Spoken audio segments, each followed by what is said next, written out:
Hey there, I'm Stefan Kesting, and this is the Strenuous Life Podcast.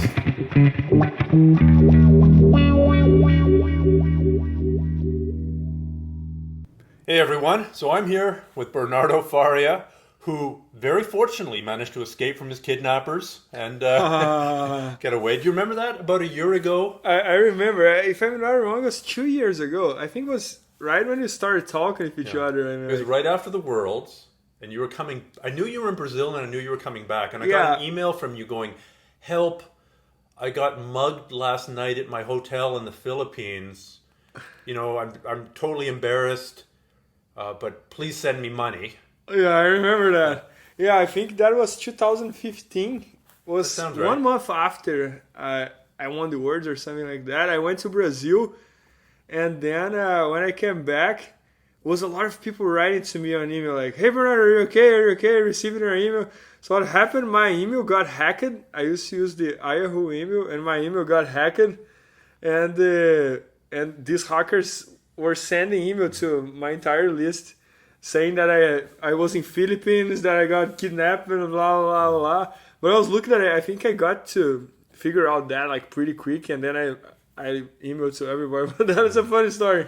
Well, I remember that. I remember emailing back to you. It wasn't really you. It was to the hackers saying, I'm really sorry that happened to you. But in my back of my mind, I'm going, he's coming back from Brazil to New York. He's not going through the Philippines. They don't connect. But okay, maybe something happened. I said, well, please tell me one of the techniques that you taught on the first time that we met. Please tell me what we talked about on our first podcast, and please tell me something else, things that only you would know. And then the hackers wrote back to me going, I can't believe that you're doing this to me in this moment of stress. You know, I'm like, how dare you do this? And I'm like, okay. Just send me the money. Like, that's a very funny story. I remember that. And it was 2 years ago, if I'm not wrong. But then I got everything fixed, and then I had to change my email because I was not getting to get back my Yahoo email, and then I had to change for Hotmail. Mm-hmm. That's a funny story. Were they asking you for money? Were the hackers? I don't even remember because it was a long time ago, and they got my email, so I think they were asking from my list, you know. Okay. But that's a funny story. Because sometimes, you know, like maybe you need that email back, and they're like, okay, we can give you access back, but you have to pay us. $10,000. I don't even remember really what happened. I know that I moved to Hotmail, and then my Yahoo, like after 10 or 20 days, came back working again. But then I had another email already. Yeah, you don't ever want to touch that one again. No. So Abu Dhabi just finished. Yep. And you spent a lot of time watching it. I did. What did you think? Yeah. First, I was a little sad that I didn't compete, but it was a choice of mine. I think the Worlds this year was my last tournament. I'm pretty tired of competing. You've been at it a long time. Yeah, since 2002, since I was 15 years. So 16 years competing, and doing diets, training hard as I could. My entire body is hurt. And now I'm very focused on doing what I'm doing, sharing everything I learned. And trying to teach you. I'm opening my school as well that we're going to talk here. And doing as much videos as possible on YouTube and DVDs and this and that. But yeah, as I watched the ADCC, man, great event. A lot of very nice matches. Mm-hmm. And it was very nice to watch. My weekend was fun. What was the biggest surprise for you? I think I know the answer. Actually, this kid Gordon Ryan, I was surprised. Man, he did a great job. A lot of submissions. Yeah, and also man, it was a lot of great matches. That one match that called my attention a lot was Shanji against Buchecha. Man, what a tough match. I didn't see that one, but you said it was a total war. Was a war. Was crazy. Yeah. So I mean, You've met both those guys. Yeah, I know them for a long time. Yeah. Who did you think would win? I thought Buchecha would win, and he did. And he's younger, heavier, and with his confidence is the highest possible, right? Mm-hmm. And I even think that he lost next match to Felipe Pena because the match he had with Shanji, because Right, it was took too much out of him. Yeah. And that's ADCCs, one match after the other, and each match is like 20 minutes. Against the best guys in the world. Against the best guys in the world, so. So if you were made the person in charge of ADCC, right now there's a rule that for the first 5 minutes there's no points, but if you pull guard, you lose a point. Yeah, that's what I don't like. Yeah. So you often see like good wrestlers not doing anything for the first 5 minutes because why bother taking you down? They're just going to end up on the ground and then not gain a point.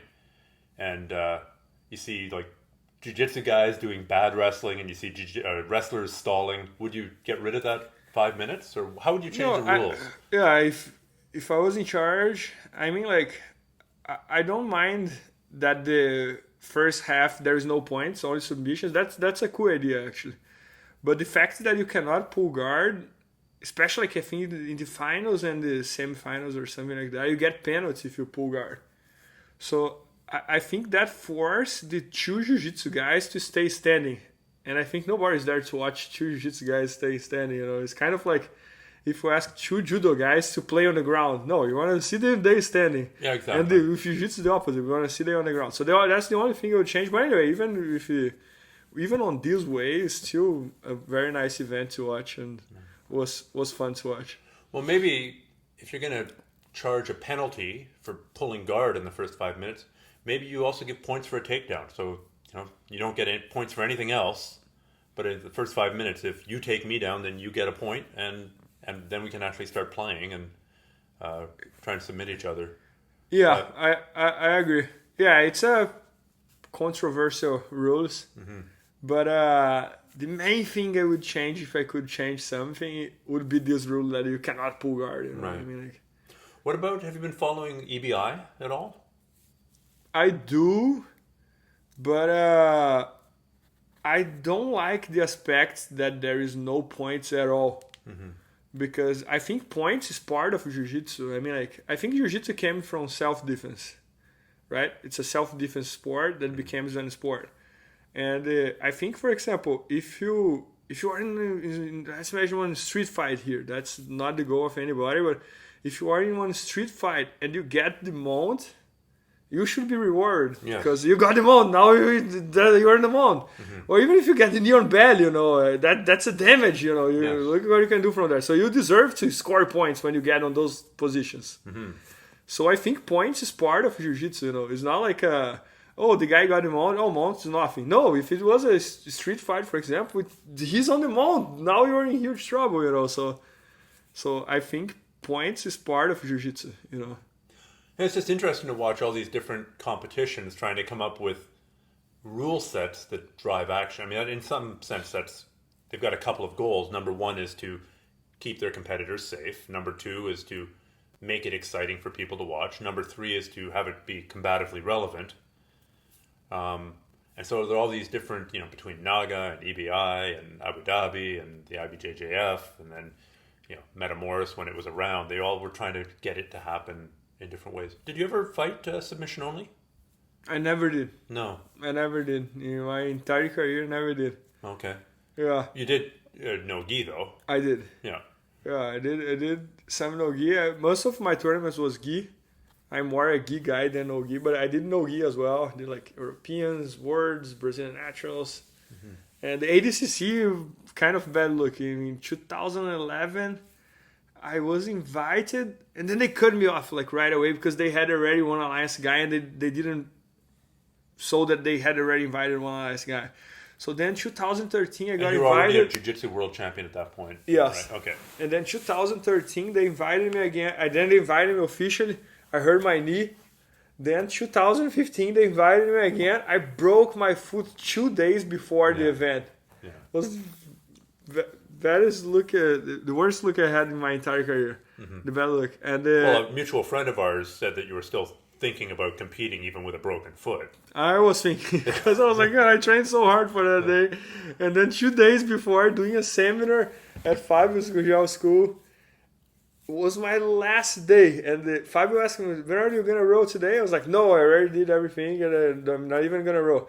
Then I was showing a double leg. One guy fell over my foot, and I broke my foot, like in the last day, last minute. And the seminar was Wednesday, and the tournament would be Saturday. Yeah. And then I couldn't do it. And then, well, I'm glad that you got talked yourself, or that people talked you out of competing with a bro. Like that would have turned a bad injury into a really, really bad injury. And people would have known too. Yeah, I agree. Yeah, it would be tough. That's why I took the decision to not do it. But jiu-jitsu is weird, right? Because I have seen like some people like winning the worlds, like Michael Langons.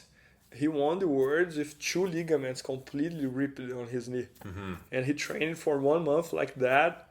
And he went there and he won, So you always can overcome, but the way I was, there was no way, because I couldn't walk, I couldn't stand. So everybody would have gone for a toe hold. Everybody. Yeah. It's already broken, so what's the problem? Yeah. No, I'm joking. Yeah. It just now it can bend in any direction. No, I'm joking. Yeah. Well, I'm glad you didn't do it as your friend. I'm glad too. But, yeah. So you've been working on this school. It was going to be open in June. Yeah. And it's not June anymore. Yeah. My plan was to open in June, and then I got the place, I rented, and this and that, made the deal. But it's a historic city in Massachusetts, bad for it, so everything delays. Like we had. Oh, is it a historic built? Like it's a designated historical site, so you can't. No, historical city, historical town, I think. So, okay, but the building itself isn't historical. No. Okay, thank God. Otherwise, you wouldn't be able to touch it. Yeah, no. And then we had to apply for all type of codes and permits and this and that. And so now I'm hoping to open in November or December. But in the same time, I'm not that frustrated, because every jiu-jitsu school I know delayed to open at least 2, 3, or 4 months. So I think I'm in the average of everyone. And I'm building showers as well. So oh, good Lord. And I had to flip one stair. So it was a dance studio. It's a house. So it was a dance studio. And I'm moving towards the jiu-jitsu school, and I'm gonna have like 3 mat areas, one big one like probably for 30, 40 students, the other one upstairs, and one only for privates. And because I had to flip one stairs, I had to apply for all the permits and this and that, so that's why it's delayed. But I'm hoping for November or December. Well, now that you've got the permits, were you tempted to go without permit? Or no, because they're going to do an inspection, because it's a business. Yeah, no, and I'm doing everything right and everything 100% right, so there's no way to do anything without permits and that. So I'm just waiting and doing everything. And from having had friends who've had to do jiu-jitsu schools, they always say the plumbing, for some reason it's the plumbing, the bathrooms that end up killing them financially. It's expensive, like the shower especially, like it's some money, but I had planned and everything, like, so it's all good. So what's your vision? Like, you've talked about the different rooms. Like 5 years from now, what do you want this school to look like? What do you want the class structure to be? How many classes are you teaching? Like, in your heart of hearts, when you like imagine forward to what this could be. My goal was not to build a very big school. I want to have like a school that I don't have necessary to have like 1,000 students. So I want to have something that I'm not going to say exclusively as well, because it's going to be open for everybody, but something like a family, that I know everyone's name, that I know every person there, and that's the environment that I want to create, And I love jiu-jitsu, and I want to have people there that I love as well. So, okay. So that's the goal, and I'm going to have 2 mat areas, so I'm going to be able to do a lot of class. I'm not going to start with 50 class per week. I'm going to start with little less, and as long as the school keep growing, I'm going to keep adding class. And that's one thing that I see a lot in jiu-jitsu schools. Like many times, like we miss students because we don't offer too many classes in different times.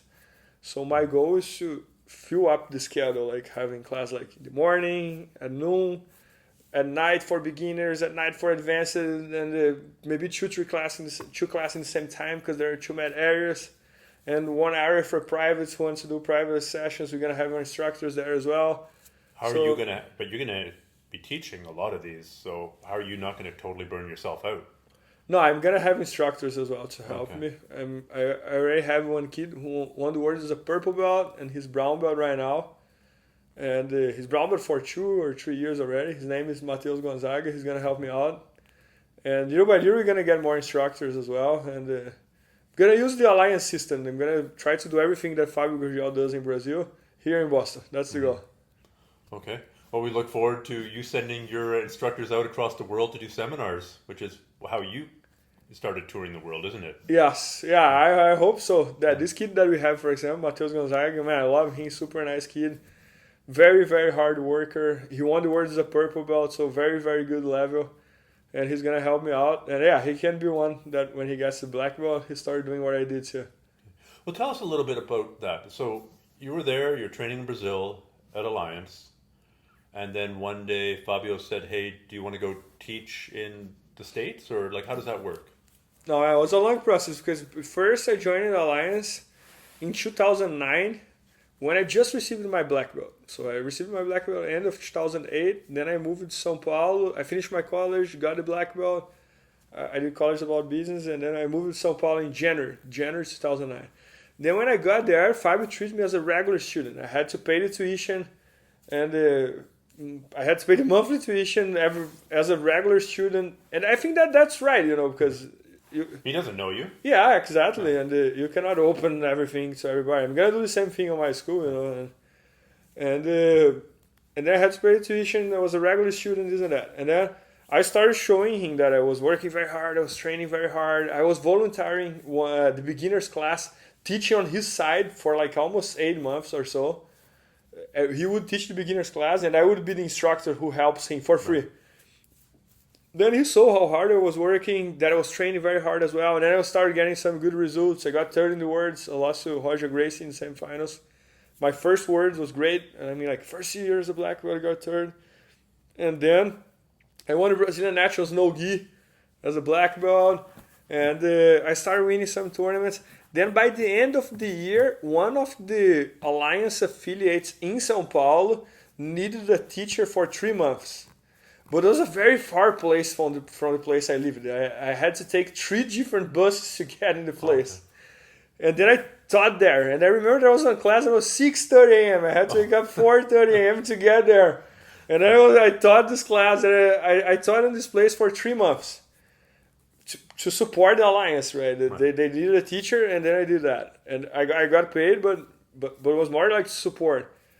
And then Fabio was seeing all of this, and then So he sees that you're a worker and that you I don't was there willing to work without complaints. I would show up, everything. And then in the beginning of January of 2010, there was the Europeans, and then someone had to go there to do the Alliance tour in the European affiliates. And then the Alliance tour, that's when an Alliance instructor goes from school to school to school. Yeah, because Alliance has a lot of affiliates, right? And then in the beginning, many years ago, Fabio was the one who used to go to all the affiliates. Mm-hmm. And then the school was growing, and then he started sending like this guy, that guy, instead of him. Right. And you would pay him some percentage. And then in January 2010, he sent me to Europe for the first time. If I'm not wrong, it was me, Michael Lang, Bruno Malfacini, and one another guy. And we would go over the Alliance schools in Europe. And then... So just teaching a seminar each school? Or was a seminar, but at that time it was like 10 days on each school. Okay. In Europe. That time, Nowadays it's like 1 day. Uh-huh. But at that time it was like we had to stay in 10 days. What was great for me, because I was young and I was single. And I would stay 10 days in the city in Europe, in Finland, then 10 days in Germany, then 10 days here. And then that's the way you learn, right? You meet a lot of people. That's the way you learn what? You learn life. You're not incriminating yourself enough, but we can read between the lines. Okay, so there you are studying life. No, but you also learn jiu-jitsu, because you train with the guys from Finland. They have one style, they're very strong. Then you train with the guys from Germany, they have another style. Then you train... Stubborn. So they have it's all different type of styles. So that helps jiu-jitsu a lot, because you train for a lot of different people, you met a lot of different styles. So yeah, So so it's almost like competing at a whole bunch of little local tournaments, really. kind of, Because yeah. everyone wants to take out the big Exactly, black belt from kind Brazil. of. That helps a lot. Even nowadays, when I do seminars, I wrote with students in the end. It's a little bit like that, Everybody want to test you out, So you gotta be ready, So yeah, so that's how I started like traveling around the world and this and that. And then Fabio got the confidence on me, and then I started traveling all over to all affiliates of Alliance everywhere, and outside of Alliance as well. Anytime anyone would call me, I would go there and do a seminar. And then in the end of the beginning of 2013, Marcelo needed an instructor. And then he contacted Fabio, say, "Oh, I need some instructor here, this and that," because all the black belts are on Marcelo today were purple belt at that time. Right. And then Fabio suggested me to go there, and then that was my connection between me and Marcelo. And then I was there for 40 years and a half. I love Marcelo. We had a great relationship, and then now it's time to make my own thing. Well, you taught a lot of the beginner classes there, and then you fought a lot of the. I mean, it was a great training environment for you as well. And Marcelo's, man, was huge. It was like I think in life, choices are the most important things, right? And I think I took the best choice in my life, like moving to São Paulo, moving to New York in the right time, and because New York, I won like 3 world titles training in New York. And I wanted double gold. That was my biggest dream. And training under Marcelo was awesome. And I'm hoping that I made the right choice to come to Boston too. But I think I did. So, why do you think it is that? I mean, Americans have been doing jiu-jitsu a long time. Brazilians have been doing jiu-jitsu for longer. But why are the Brazilians still winning such a huge percentage of the medals in the mundials, especially with the gi? With no gi. With Abu Dhabi and with EBI, it's a little bit more balanced, but certainly with the gi, it's still totally dominant. I think I agree with that, but I think little by little it's changing. You can see this year, for example, in the Worlds, Musumeci won, right? So one more American who won the Worlds. If you see the results of the ADCC in 5 divisions, 6, 7, 8, 9, 9, over. Yeah, in 6 divisions. Americans won 2, right? They won JT Torres, Gordon Ryan. Yeah, they won 2 in 6. So I think little by little it's changed. But I agree, Brazilians are still dominating. I think one thing that I think helps the Brazilians a little bit is the fact that the economy in Brazil is worse than here. So for example, in my case, I decided that I would do jiu-jitsu for a living. So that was a huge choice in my life, right? Because especially like my family, I have 2 brothers. One is engineer and the other one is doctor. Yeah, so there's a lot of pressure on you. A lot of pressure, exactly, And for example, in Brazil, it's not like in US. Like here in US, you can have a regular job and make a living, have a good living. In Brazil, if you have a regular job, you live in favela, Like if you, for example, in Brazil, if you work in a coffee shop, for sure you're going to live in one favela. The really, really poor part of town. Really, really poor part of the town, Here in US, I see people like who works in a coffee shop, who does this, who does that, and still have a good living. They live in one okay apartments and that. So I think in Brazil, if you decide that you're going to do jiu-jitsu, it's a lot of pressure on you. So that push you really hard, man, I felt this pressure a lot. I gotta make it happen. If not, I'm gonna have like a bad life, and especially comparing with my brothers, for example. So I think. Are they older brothers? Older. Oh no! So you're the youngest. It was a lot of pressure. Oh man. So I think that makes the Brazilians working a little bit harder than the Americans, but this is changing. Don't look at it wrong. So now, were you worried?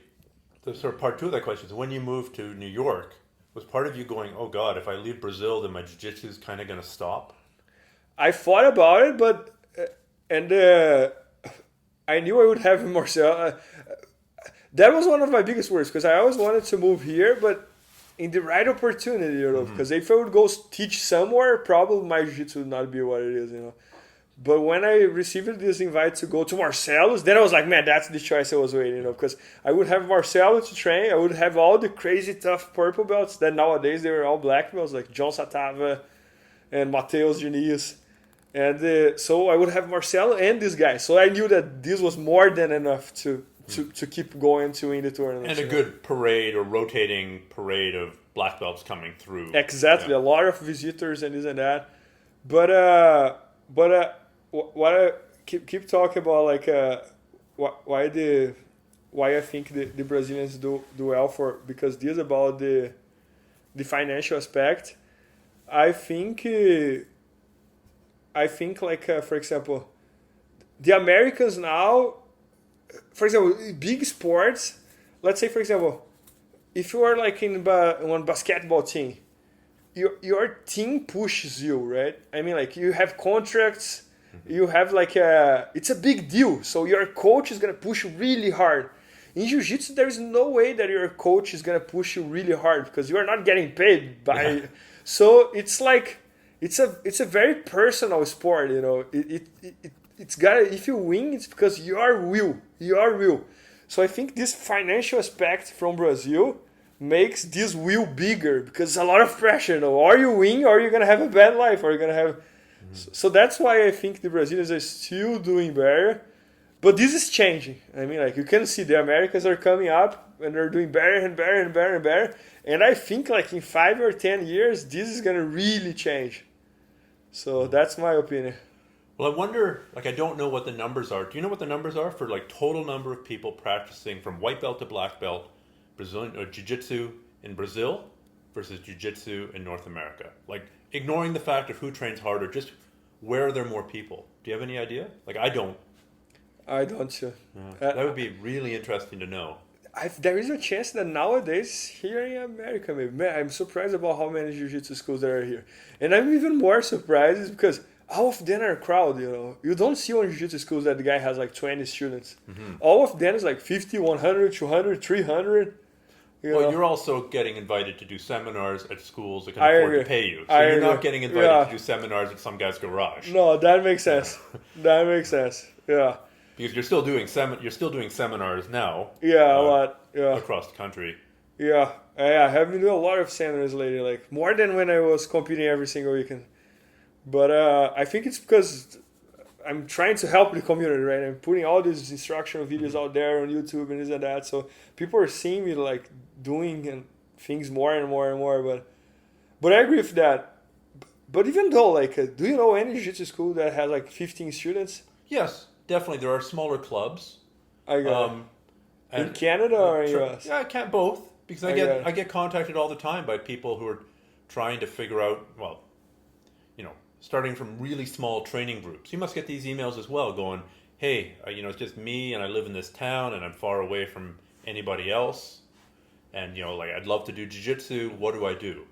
I got it. Or I've got a training But then partner. it's not even a school yet. Right. But that's super tiny, and then there are the really big schools. So there has to be stuff in between. I got it. Right? Or maybe, you know, I mean, a karate school says, hey, this jiu-jitsu thing is hot. We should add a jiu-jitsu program. No, and then they maybe that's where the people with like 10 or 5 people in a class go. They're when they get bigger, then they open their own schools. But when they're small, they're still in the karate schools. They're still in the community centers. No, that makes sense. They're out there. They're coming to your seminars at another person's school, right? So yeah. I think. Yeah. No, I agree. But I'm really surprised, like how big it's become. You know. I just looked today on Reddit. I posted something today on Reddit that I found on Google Trends. I put it into Google Trends. You can see who's searching for what and what the relative volume of search traffic is. I put in BJJ. And since, I wonder when they started, maybe 2004, it's basically continued to go up every single year, which is kind of amazing because I never thought it would continue to go up. But it's continuing to grow pretty much in a straight line. I think it's going to grow way more because the fact I think that is like, first because the kids, right? How many kids are doing jiu-jitsu? A lot. So these kids are supposed to grow and keep doing jiu-jitsu. And also because jiu-jitsu is very interesting, especially for who is older. Because once you are like 40 years old, 45 years old, which sport are you going to do? You know, not Taekwondo. Yeah, not taekwondo, not boxing, not even judo is hard because they throw. Wrestling is hard Judo's too. the worst of all of those. Yeah, wrestling is bad too, and if you go running, it's you and you, right? It's not that fun. It's kind of like a lonely sport. If you go lift weight as well, it's kind of like a lonely sport. And jiu-jitsu is fun, You meet a bunch of friends. You even make a network, and you have fun. You don't even see that you are working out. So I think it's a great sport for the older guys. So let's get to something controversial. Like there's a bunch of celebrities, Hollywood celebrities, who started doing jiu-jitsu. Demi Lovato and various rappers. And a lot of them, I don't know about all of them, but a lot of them are doing jiu-jitsu with no sparring. They're learning the techniques. And I don't know exactly who's doing what. So maybe Demi Lovato's a fantastically dedicated jiu-jitsu person, and she's willing to take the risk of, getting cauliflower ear. I don't think so. I think she'd get pretty good plastic surgery. But what do you think about this, like teaching jiu-jitsu without doing any sparring or like training in positions, like just learning the techniques? I think sparring is part of the game. I think it's important and this and that. But I also respect everybody. So, for example, why you cannot do the sparring? Oh, because she's actress or she's singer, and then she cannot have the risk of have a purple in the face or maybe cauliflower or this and that. So I respect that. Like as long as you have your gi on and you are on the mat and you are happy, that's what really matters. But if I can give one advice, I would suggest doing the sparrings as well. And that would be my suggestion. But I respect everyone's goals, I think especially when I have my jiu-jitsu school, what I'm gonna try to do is focus on my student goal. Oh, I want to be champion. Okay, let's work to be champion. Oh, I want to lose weight. Okay, let's do a training. Let's try to make your schedule for you to lose weight. Don't come here once a week because you're not gonna lose weight. Try to come here at least 3 times per week. Oh, I want to be champion. Okay, man, you gotta come here 5 times per week, maybe twice a day. Oh, I just want to have fun and make friends. Okay, you can come maybe twice a week if you want. But that's gonna be the goal. Try to make my students reach their goals. And everyone has different goals, and I respect that. If the guy don't want to compete because he doesn't want to go, no problem. You don't need to compete. But if you want to compete and if you want to win, okay, so then you gotta train harder. Sure. And I think I know what the answer is going to be based on what you just said. But there's occasional discussions pop up saying, can you become a black belt in jiu-jitsu without competing? And I think yes, but what do you think? I think yes too. Everyone has different goals, that's what I'm saying. I don't think jiu-jitsu is only competing, It's more than that. Coming from a super hardcore competitor, that's nice to hear. No, but I would suggest, if my student asks my opinion, should I compete or not, I would say yes. But I would tell him, don't take my suggestion as what you have to do. You don't have to do that. It's just a suggestion. So what are the advantages? How is it going to help him or her? Helps to improve your jiu-jitsu because especially when you do jiu-jitsu, you train on your school, probably 80% of your sparring is with the same guys. I know that. Everybody's like that. Everybody rolls with that amount of guys. When you go to the tournament, you don't know the guy you are facing. He doesn't know you. So then you're going to see what in your game that really works and what doesn't. Training with the same training partners, you know what he does. So, and he knows what you do. So you guys both know each other. So when you fight against someone that you never fought before, then you're going to really test yourself, So I think it's important.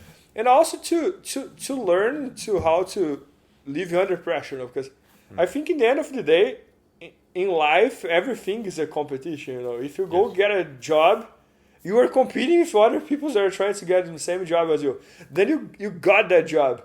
Now you're competing with your co-workers because everyone wants to be the director. Want a promotion want a promotion, this and that. And even if you are if you are on school, you're a kid and you are in high school, everything is a competition, If you own a business, same thing. There are 5, 10 other businesses like yours in your city and you guys all competing. So I think the competition, it's important in life, it's important to face challenges in life, you know. And when you go to a jiu-jitsu tournament, that's what you're doing. You're facing one challenge.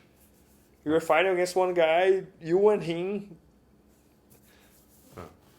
Under a constrained, artificial set of rules, like you're not allowed to punch the guy, but your body doesn't know that. Your body thinks it's in a fight, and it's difficult, and you've chosen to be there.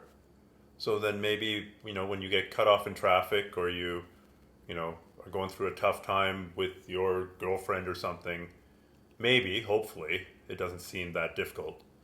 I didn't understand the question really well. Well, I'm just saying, if you get used to dealing with adversity and challenge, I agree.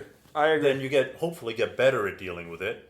And then you run into some problem in life later, and you're like, okay, this is hard, but there's probably a solution here somewhere. I and agree. it probably involves working hard. Nowadays that I'm kind of like getting out of the competition scene, I'm very back. focused.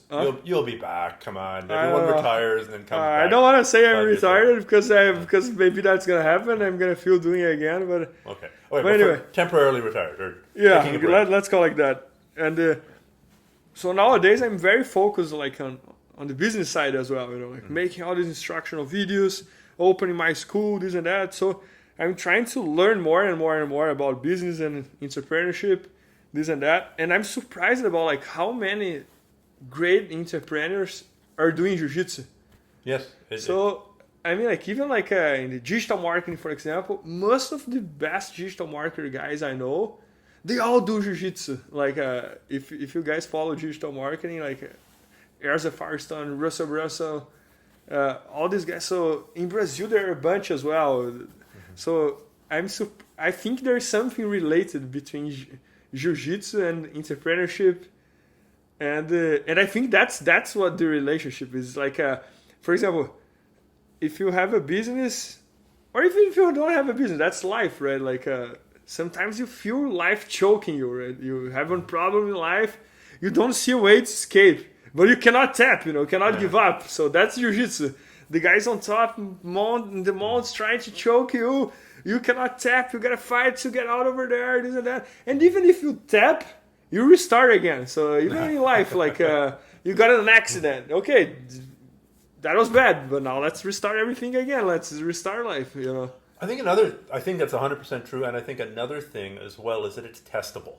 Like if you are running a restaurant and you think you've got this great way to get another 100 customers in through the door this month, and that's by handing out flyers or I agree 1,000%. I know where you're gonna get. Then it either works or it doesn't, and you get a result. It's not like it worked. You know, it either that's works. jiu-jitsu 100%. And jiu-jitsu, I might think, I know how to shut down Bernardo's over-under guard pass. I know. He's gonna test. Yeah. Let's go find out. Shit, didn't work. Yeah, then you're gonna try to do another thing. Yeah, so that's exactly how life is, right? For example, you're trying to get a job, so you're gonna try one. Oh, didn't work. You're gonna try another one. Oh, that didn't work. You're gonna try, this worked. Oh, okay. So I got this job. Now I'm gonna focus on this, and that's jiu-jitsu. You're gonna learn 1,000 techniques, and you're gonna test all of them to yourself, and then you're gonna find 5 or 6 or 7 or 8 or 10 that's gonna work for you, and then you're gonna focus on that. Mm-hmm. So yeah, that was a great point. Like it's a testable sport. Like you gotta test until you find the position that works for you. So to go back to the business end of things, you did a degree in business, yeah? I did. I didn't learn anything. That was the next thing I was going to ask. So since focusing on the sort of the digital marketing, internet marketing end of things, how much more have you learned than you learned in business college? It comes back to when you ask me about what I think about people doing sparring in jiu-jitsu. You know, if you don't do sparring in jiu-jitsu, you're not testing, so you are not really learning. You know, you don't know if you know jiu-jitsu or not. So that's why you're learning 5 ways to pass the guard, but you never tested. You know, right. So I think college in general, it's important. I agree. I hope my kids do college, this and that. But you're not really sparring, you know? And you only really learn when you are doing sparrings. You know, that's the way to learn. So when I did college, I learned a bunch of like theory stuff, but then I did jiu-jitsu for 10 years. I forgot everything. And then now it's the time that I'm doing things. So now is the time that I'm really learning about everything.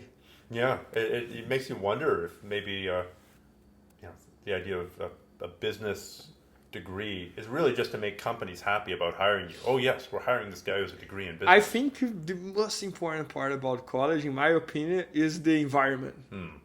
So that's the time I think you grow there. I mean, like, for example, if you study in Harvard, imagine the network you have there, that you meet those people every single day from 8 a.m. to 5 p.m., 8 a.m., 5 p.m., 8 a.m., 5 p.m., 8 a.m., 5 p.m. So you become smart by the company that you keep. Yeah, So any type of college, is way better staying on that college from 8 a.m. for 5 p.m. than staying at home watching TV, So, or maybe working in a coffee shop that you're all day long serving coffee. You're not learning anything. And then in the college, even if you're not learning, you're talking to those guys who have a goal to become something in life. So that's why I think college. Well, maybe you're learning how to learn too, right? Exactly. Maybe you're like, here's a whole bunch of bullshit that you need to memorize by tomorrow, and you can forget it after tomorrow. But in the process, maybe you learn to memorize, or you learn to, how to quickly take some stuff, synthesize it, and spit it out. It doesn't really matter what the stuff is. I agree. But you mentioned kids. You don't have any kids that you know of. Yeah. Well, who knows? Maybe little Bernardo's running around Europe. I'm 1,000% sure I don't have kids. Let's let it clear here. That's a good one. So somebody asked me the other day, and I'm going to start asking some percentage of my guests here. If you had a kid, say a boy, just to keep things simple, but same thing applies to a girl, and your only goal was to turn this kid into a jiu-jitsu world champion. Like, forget about the rest of his life. Let's pretend that he actually likes jiu-jitsu. What would you do to make him as good as possible? If that was if you were one of these crazy sports parents who lived vicariously through your child, and your own life doesn't matter anymore, it only matters that your kid achieves. Well, I mean, like, everything there are exceptions, right? I know people who didn't have any tough training partners to train with, and they become very tough and isn't that. But I would make sure he trains in one school that there are enough tough training partners for him to train with. And for example, in my career, one thing that helped him a lot was moving to São Paulo. And I had tough training partners in my hometown, but I didn't have any like really champion.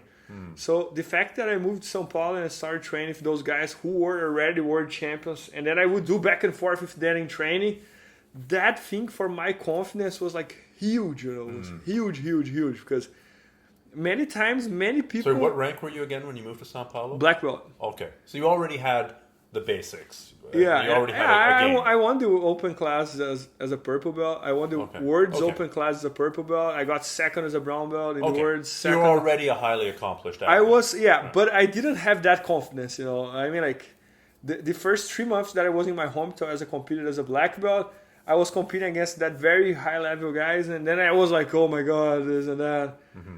And then so when your confidence took a big hit. A huge hit, because I moved to São Paulo, and then I would train, for example, with Sergio Moraes. He had just won his first words against Kron Gracie. In the first match, he tapped the Kron Gracie, and then he won. He tapped almost every bar in the tournament, and then I would roll with him every day. And then it's almost like a tournament, as we were talking before. You would compare yourself. I would say, oh man, I'm doing well against this guy, so I can do well against that guy.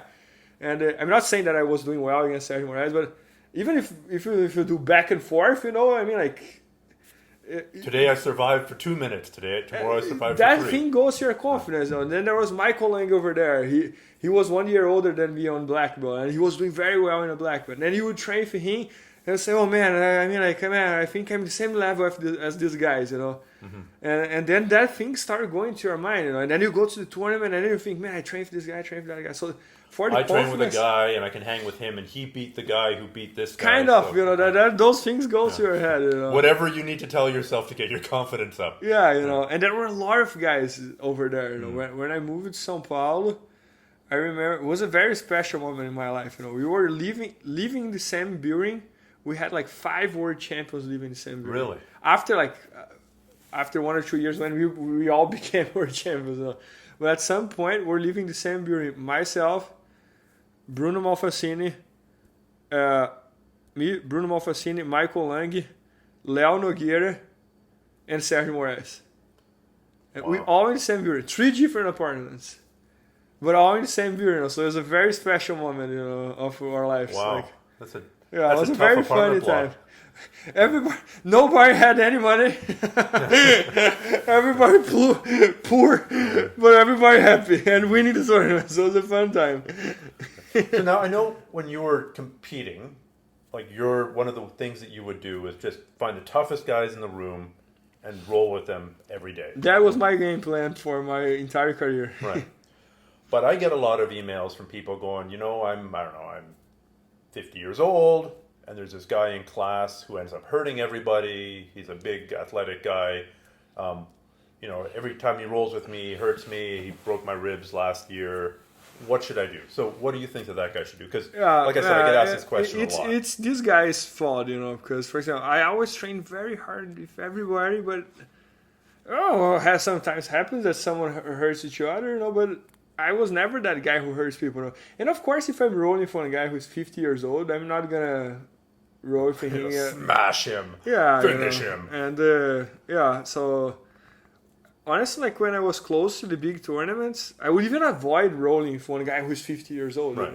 Because you didn't want to get out of that mindset. Yeah, I wanted to train with but I think this is one thing that I have in my own school. I'm going to be very careful. I don't want anybody I don't want to have this guy who has a very high percentage of injuries on my school. Sure. Anybody can injure anybody. Mistakes happen. But Yeah, there's always but if that guy every week this guy is hurting someone, I'm gonna talk with him. And that's not the goal. So you're saying it's the instructor's responsibility? I think so. Yeah. I would say yes. For example, training at Marcelo's, Mateus Diniz is very aggressive. So I would get hurt a lot with him, and it's not because he wanted, but it's his style. Yeah. But I have seen him train with a lot of older guys and this and that, and he doesn't go as hard as he goes with me with those older guys, because he's a good guy, he's a good kid. So that's how everyone should be, I mean, Well, there again, it goes to from a top down. And Marcelo, I've seen him roll with exactly 100-pound girls, and I'm pretty sure he could beat even a good 100-pound girl and tap her out every 15 seconds. But he doesn't.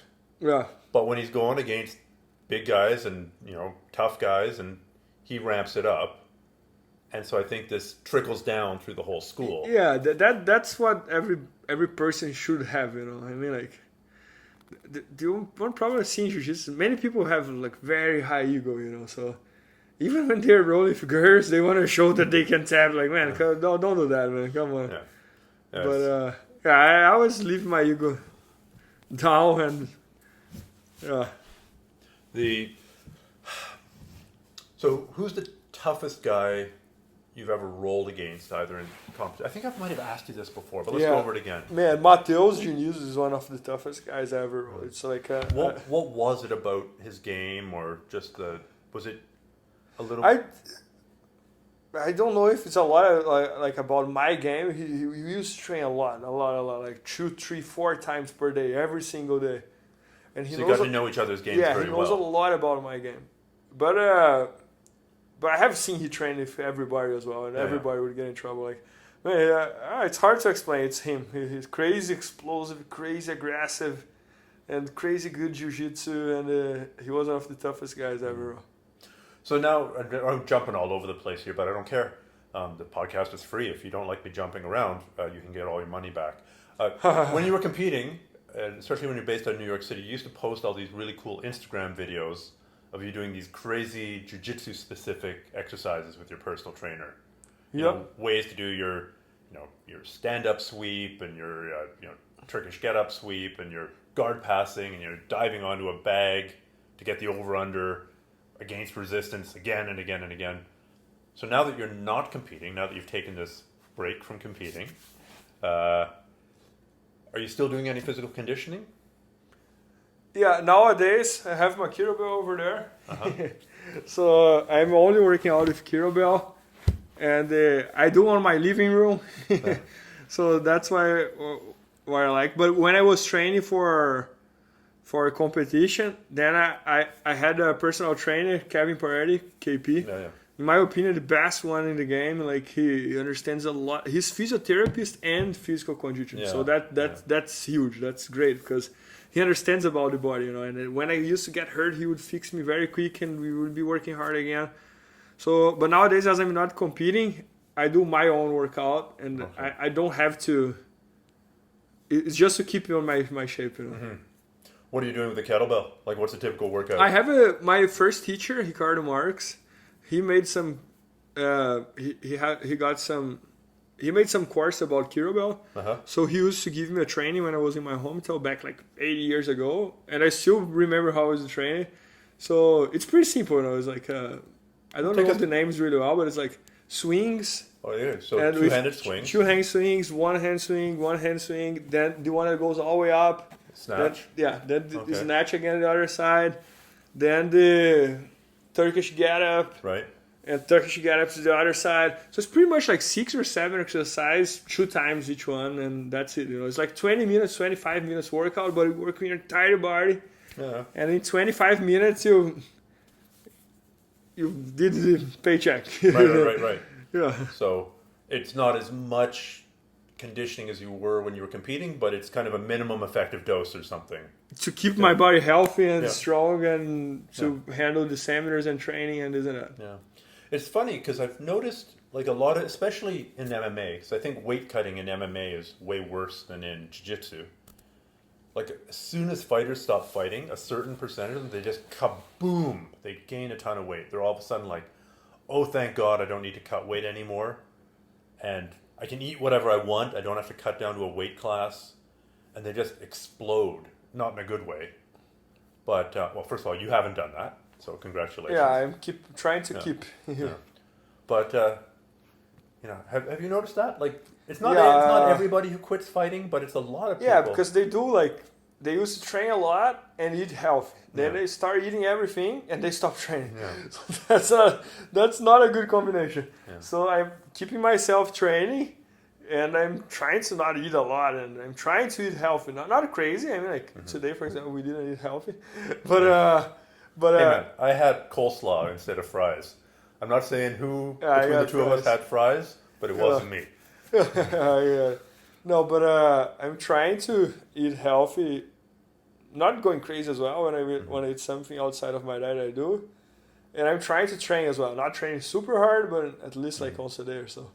So when you get injured and you have to stop activity, how do you find that does your appetite increase or decrease? Because this is another thing I've noticed, that when guys are training all the time and stay skinny because they're training all the time, when they get injured. One thing that happens with me, that's kind of good, is that when I'm training hard, I eat every 3 or 4 hours, and I eat well, like I eat a lot, because I'm training, so I feel hunger. When I'm not training as much, I eat whenever I want, because I don't have to eat like before and after training, then before and after training, then before I go to sleep, and this and that. So then I end up not getting too much weight if I don't eat junky food and this and that, because I eat probably like 2-3 times per day. Okay. And when I'm training a lot, it's like 6, you know, because when I wake up, then after the training, lunch, then before the other training, then after the other training. Then before you go to bed. Then before I go to bed, and then this and that. So it ended up being 5 or 6 times. And when I'm not training that hard, I eat like 3 times. Yeah, I've noticed that as well for myself, that when I get injured, say, and I can't train at all, my appetite, and this has saved my ass because I've been injured a lot, my appetite just plummets. It goes way down. But I think other people, when they get injured, they get really depressed, and maybe then they just stuff their mouths with food. I can think of a lot of martial artists, not only jiu-jitsu guys, but who were skinny, then they had like a bad injury and kaboom. I think it's a really dangerous time for some athletes, and it's maybe if you know about it in advance, like, you know, okay, now that I'm injured, I'm susceptible to this, you know, compulsive eating or compulsive overeating. Yeah, maybe that'll save somebody. No, I agree. And everybody has different, like, genetics, right? So I think it's important to understand how your body works, you know? I mean, like, I know that if I start eating junk food too much, my body starts getting, like, fat very quick. So I avoid that. Well, I look forward to seeing your school when it's open. Thanks so When are you much, going to be teaching Stefan. like 12 times a day, it sounds like?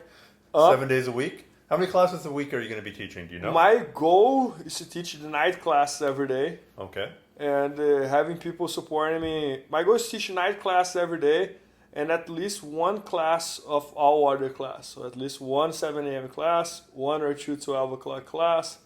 One. So I want to make sure like I'm doing a bunch of other stuff as well online. And many times I see like people, some jiu-jitsu instructors that they teach like 5 class per day. And then you see they teaching, they don't have energy anymore. Right. I mean, like they're dying, you know. They're there, but they're on their phone. Yeah, exactly. So I don't want to do that. When I'm there, I want to be there. Yeah. You know, I want to be like 1,000% there. So that's why I want to have instructors as well supporting me. Yeah. I can't believe there. that I still see that sometimes. It's like instructors who are teaching a class who are spending more time looking at their phone than their bloody students. I never took my phone in one class, I think. I actually am lying because when my dad had cancer, I used to let my phone on because he was doing a bunch of exams, and they would call me to tell me the results. So then I would put the phone in somewhere, and then anytime anyone called, I would go there and pick it. But that was a good reason. Yeah. I had a reason for that, but that was the only time, I think. Sure. So if people want to follow you, what are your social accounts? Or how do people? My YouTube channel is Bernardo Faria BJJ. My Facebook page, the one that everybody can contact me for seminars and this and that, is Bernardo Faria. And all my instructional videos that thanks God we're selling a lot, especially for the older grapplers that I think that my game matches really well with them. Anybody can find on bjjfanatics.com. Okay. And I've just found out that I've been pronouncing your last name wrong. I thought Faria. You're saying Faria. Faria. Okay, Faria. No, but we're gonna finish this podcast with me looking like a total idiot. No. Pronunciation front. No, here you ask people say Faria. Yeah. Faria. The Portuguese is Faria. Faria. So here you ask Faria. Okay. Yeah. Okay. Well, Bernardo Faria. Thanks so much for the chat. I really enjoyed it. It's always good to see you. Stefan. Man, my pleasure. Okay. Well, talk to you soon. Thanks. Podcast listeners, if you found this interesting or useful or entertaining, please pass this episode on to somebody else in your social circle or in your training circle. Surely there's somebody else out there who would also find it interesting. This is the way the podcast grows. It's an organic growth by people like you passing it on to their friends and the people that they know. I really, really appreciate this kind of sharing. So thank you so much in advance and good luck with your training.